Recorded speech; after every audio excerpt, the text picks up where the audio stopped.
Good morning mga idol. Tayo ngayon ay may trabaho kahit linggo. Tayo ay magpapalit ng gulong nitong Volvo tractor head.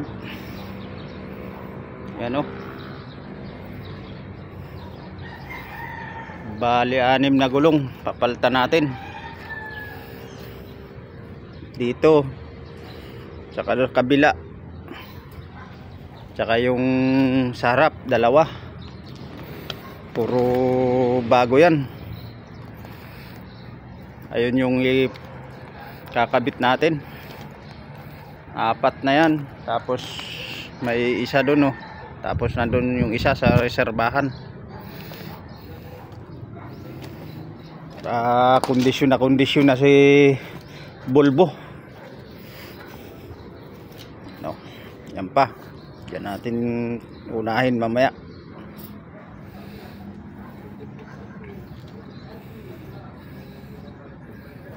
Tingnan natin kung matapos natin ngayon maghapon, pero kailangan natin tapusin to. Kung kinakailangan overtime natin, matapos lang to. Sige mga idol, nandito lang muna. Update ko na lang kayo mamaya kung matapos na.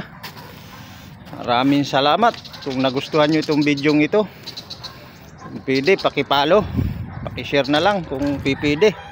Maraming salamat.